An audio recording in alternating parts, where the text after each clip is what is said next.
نحمده ونصلي على رسوله الكريم أما بعد أعوذ بالله من الشيطان الرجيم بسم الله الرحمن الرحيم يا أيها الذين آمنوا لا تتبعوا خطوات الشيطان ومن يتبع خطوات الشيطان صدق الله العظيم وقال النبي صلى الله عليه وسلم أمرني ربي عز وجل بمحو المعازف والمزامير أو كما قال عليه الصلاة والسلام إلهی دے مجھے طرز تکلم میری آواز کو تو روشنی دے مجھے افکار صالح کا عطا میری تقریر کو تو روشنی دے صدر محترم اسٹیج پر ونت بزرگان دین عزیز طلبہ و سامعین کرام السلام علیکم ورحمۃ اللہ وبرکاتہ میں نے ابھی آپ کے سامنے قرآن مقدس کی ایک آیت پڑھی ہے جس میں رب کائنات نے ارشاد فرمایا اے ایمان والو شیطان کے نقشے قدم پر مت چلو جو شخص شیطان کے نقشے قدم پر چلے گا تو شیطان اس کو بے حیائی اور برائی کا علم دے گا ملت اسلامیہ کے نوجوانوں آج کی اس تقریر میں اور آج کی اس مبارک بزم میں میری تقریر کا موضوع آج کا بگڑا ہوا معاشرہ اور ہماری ذمہ داریاں ہیں بارگاہ عزت میں دعا کیجیے کہ خدا قدوس مجھے صحیح بات کہنے اور امت مسلمہ کو اس پر عمل کرنے کی توفیق عطا فرمائے حضرات آج کے اس نازک دور میں ہمارا معاشرہ اور سماج کن کن خرابیوں سے دوچار ہے اس کے اسباب و وجوہات کیا ہیں ان سے مقابلے اور دفاع کی کیا تدابیر ہیں ان کو اس مختصر سے وقت میں بیان کرنا اور ان پر تفصیلی روشنی ڈالنا دشواری نہیں بلکہ ناممکن سا معلوم ہوتا ہے لیکن سرے دور حاضر کا باعث شدید کا اجمالت اور بعض کا تفصیل اور ذکر کر دینا مناسب سمجھتا ہوں وہ اسباب کہ جنہوں نے معاشرے کے بنیاد کو ہلا کر رکھ دیا ہے اور دامن امت مسلمہ کے دامن حکمت کو داردار کر دیا ہے جن میں سمجھا عمل کرنا اور کرانا غیر مشروع طور پر گنڈے تعویذ کرنا غیر شرعی کاموں کے لیے منت ماننا ماں باپ کی نافرمانی کرنا مردوں کا ٹکڑے سے نیچے پائجامہ پہننا نامحرم مردوں اور عورتوں کا بے محبہ ملنا جلنا لغو تفریحات کا وقت ضائع کرنا ریڈیو اور ٹیلی ویژن پر فواحشات اور حیاسوس مضامین کا نشر ہونا ان کا دیکھنا اور سننا سینما دیکھنا جوا کھیلنا عورتوں کا بے پردہ رہنا اور ننگے سر گھومنا پھرنا گلا پیٹ اور بازو کو کھلا رہنا اور شوہر کے امانت میں خیانت کرنا باریک لباس پہننا دفاتر میں نامحرموں کے ساتھ کام کرنا بازاروں میں ننگا سر جانا کالج میں مخلوط تعلیم حاصل کرنا رشوت لینا اور دینا سود لینا اور دینا غیبت کرنا یا سننا تصاویر کا رکھنا اور دیواروں پر لگانا شوقیہ کتا پالنا الغرض بہت سی خرابیاں ہیں جو ہمارے معاشرے میں جاری و ساری ہیں محترم حضرات یہ وہ بھیانک بیماریاں ہیں جن کا تذکرہ میں نے اجمالی طور پر آپ کے سامنے رکھا تو میں نہ چاہتے ہوئے بات شدید فتنوں کی وضاحت کر دینا چاہتا ہوں مناسب سا معلوم ہوتا ہے کہ اول اس فتنے کا تذکرہ کیا جائے کہ جس نے شرم و حیا کا جنازہ نکال کر مکاری و عیال عام کر دیا ہے جسے لوگ سینما ہال اور مووی تھیٹر سے یاد کرتے ہیں محترم حضرات سامعین کرام ایک دور وہ تھا کہ ناچنا گانا بجانا منہ کھول کر غیروں کے سامنے بیٹھنا معیوب شمار ہوتا تھا اونچے اور بڑے درجے کے لوگ تو درکنار کم درجے کے لوگ بھی اس کو بے حیائی اور برا فائل یقین کرتے تھے کیا کسی کی شرم و غیرت اس بات کی اجازت دے سکتی تھی کہ اس کی بہو بیٹوں غیروں کے سامنے جائے اور ناچے کیا کسی کا ضمیر اس بات کو گوارا کر سکتا ہے کہ اس کی بہو بیٹی غیروں کے سامنے ناچے اور گائے کیا یہ ثابت تھا کہ ناچ گانا کے ٹیپی میں اپنی عورتوں کو غیر مردوں کے سامنے بٹھا دیا جائے ہرگز نہیں لیکن افسوس آج ہر شہر میں ایک نہیں کئی سینما ہال سے جہاں مردوں اور عورتوں کے ووٹ نظر آتے ہیں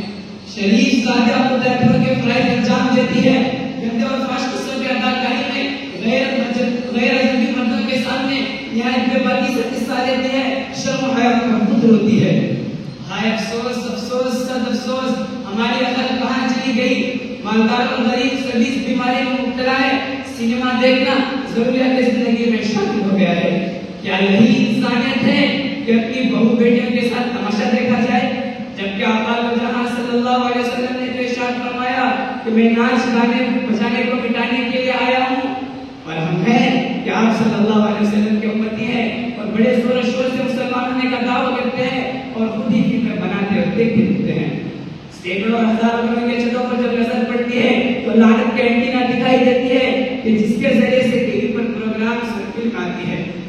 اور یوں کہا جاتا ہے کہ ٹی وی دیکھنے سے مزید معلومات میں اضافہ ہوتا ہے، ٹی وی دیکھنے سے انسانی زندگی میں ترقی کی راہیں کھلتی ہے، ٹی وی دیکھنے سے انسان ترقی کرتا ہے، ٹی وی دیکھنے سے بچے ہوشیار ہوتے ہیں، ٹی وی دیکھنے سے کارخانوں کے پیداوار کا پتہ چلتا ہے، ٹی وی دیکھنے سے ہڑتالوں کے اسباب معلوم ہوتی ہے۔ افسوس، بہت بڑی افسوس کی بات ہے کہ ایک حرام اور ناجائز چیز کے فوائد بیان کر کے اس کو جائز سمجھا جاتا ہے۔ جن فوائد کو شمار کرایا گیا ہے دوسری چیزوں سے بھی یہ سب باتیں معلوم ہو سکتی ہے، اخبار و رسائی اور ریڈیو کے ذریعے سے بھی یہ سب باتیں حاصل کیا جا سکتا ہے۔ یاد رکھیں ٹیلی ویژن وہ خطرناک شے ہے کہ جس کے ذریعے سے مردوں اور بچوں اور بڑوں کی تاثیر خراب ہوتے ہیں، بے حیائی کیسی غالب ہوتی ہے، معاشرہ کی سطح تباہ ہوتا ہے، ماں باپ اولاد سبھی ہوتے ہیں اور سبھی خوب شوق سے بے حیائی کا معائنہ کرتے ہیں، شرم و حیا جاتی رہتی ہے، ایک دوسرے کو مارنے اور قتل کرنے کے واقعات بھی سامنے آتے ہیں، شہوت انگیز مناظر کی کثرت ہوتی ہے، ماں باپ بہو بیٹیاں سبھی ہوتی ہیں اور سبھی خوب شوق سے دیکھتے ہیں۔ کیا آپ کا سبھی اس بات کو گوارا کر سکتا ہے کہ آپ کے ماں باپ بہو بہن بیٹیاں بیویاں سے بھی ایک ساتھ بیٹھی ہو اور ساتھ میں چما چکتے چلتی ہو رہی ہو؟ یقیناً باعزت لوگ کبھی اس بات کو گوارا نہیں کر سکتا۔ سامعین کرام، ہفت روزہ ختم نبوت پاکستان نے اپنے شمارہ نمبر 5 نمبر 6 میں بڑا دردناک واقعہ پیش کیا ہے۔ واقعہ یہ ہے کہ رمضان مبارک کی بات ہے، 41 سے کچھ دیر پہلے ماں کی بیٹی سے کہتی ہے کہ بیٹی آؤ اور افطاری کی تیاری میں میرا ہاتھ بٹاؤ۔ بیٹی جواب دے کر چلی جاتی ہے کہ امی جان مجھے تو ٹی وی پر پروگرام دیکھنا ہے، اس کو دیکھنے کے بعد ہی کام کروں گی۔ چنانچہ یہ کہہ کر بیٹی چھت پر چلی جاتی ہے، کمرے میں ٹی وی رکھا ہوتا ہے، بیٹی ماں کے ڈر سے دروازہ بند کر دیتی ہے، ماں آواز پر آواز لگاتی ہے مگر وہ ایک نہیں سنتی۔ کافی وقت گزر جاتا ہے، گھر میں مرد جا جاتے ہیں، افطاری سے فراغت ہو جاتی ہے، لیکن بیٹی کمرے سے باہر نہیں نکلتی۔ ماں کا دل ڈر جاتا ہے، وہ اوپر جاتی ہے اور دروازہ کھٹکھٹاتی ہے، لیکن اندر سے کوئی آواز نہیں آتا۔ وہ اس کے بھائی اور بہن کو بلاتے ہیں، وہ اس کے باپ اور بھائی کو بلاتے ہیں، تمام حضرات تشریف لاتے ہیں اور جب دروازہ کھولتے ہیں تو دیکھتے کیا ہے کہ لڑکی زمین پر کھوتی پڑی ہوتی ہے اور وہ مر چکی ہوتی ہے۔ تمام لوگ اس کو اٹھا کر رکھ جاتے ہیں مگر وہ نہیں ہوتی۔ اچانک کسی کے ذہن میں یہ بات آتی ہے کہ پہلے ٹی وی اٹھایا جائے تو یہ لڑکی بھی اٹھتی ہے۔ چنانچہ جب ٹی وی اٹھایا جاتا ہے تو لڑکی بھی اٹھتی ہے، ورنہ کسی کی ہمت اور اتنی طاقت نہیں کہ لڑکی کو اٹھائے۔ چنانچہ ٹی وی کے ساتھ لڑکی کو بھی نیچے لایا جاتا ہے، اس کو غسل دیا جاتا ہے، کفن کیا جاتا ہے اور اسے چارپائی میں لٹاتے ہیں، اور جب چارپائی اٹھاتے ہیں تو چارپائی ہرگز نہیں اٹھتی۔ پھر وہی تدبیر برائی کار لائی جاتی ہے کہ پہلے ٹی وی کو اٹھا کر قبرستان لے جاتے ہیں، اس کے بعد لڑکی کو لے کر جاتے ہیں، جب قبر میں لڑکی کو دفن کرتے ہیں اور جب واپس ٹی وی کو لانا چاہتے ہیں تو خبر کے اندر سے لڑکی اٹھ کر باہر آ جاتی ہے۔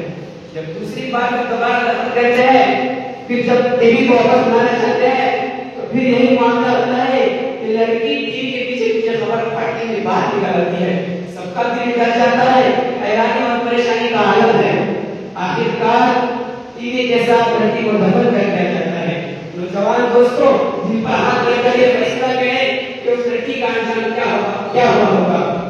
ایک نہیں متعدد واقعات اس طرح کے رونما ہو چکے ہیں جو ہمارے واسطے عبرت کا پیغام ہے۔ یہ واقعات بھی ہمیں بتا دینا چاہتی ہے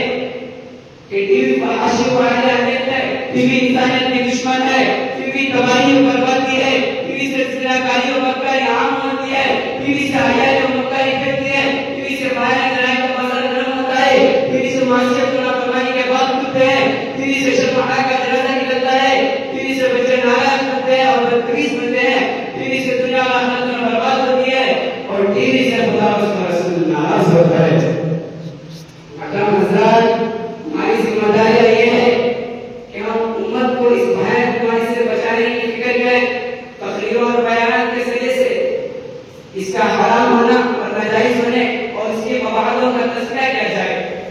تشریفات و تعریفات میں امت کو سنیما ہال اور ٹی وی سے بچنے کی تعلیم دیا جائے.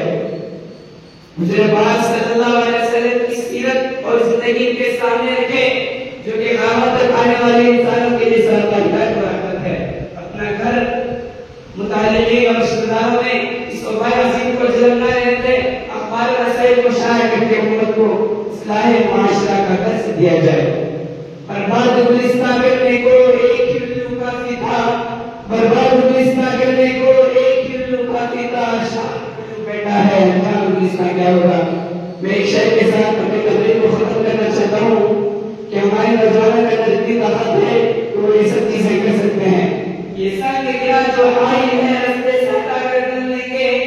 یہ سنگ گرا جو آئین ہے رستے سے ہٹا کر دم لیں گے. ہم پھول بھی ہے تلوار بھی ہے باقی کو مٹا کر دم لیں گے. واہ دعوانا الحمدللہ رب العالمین.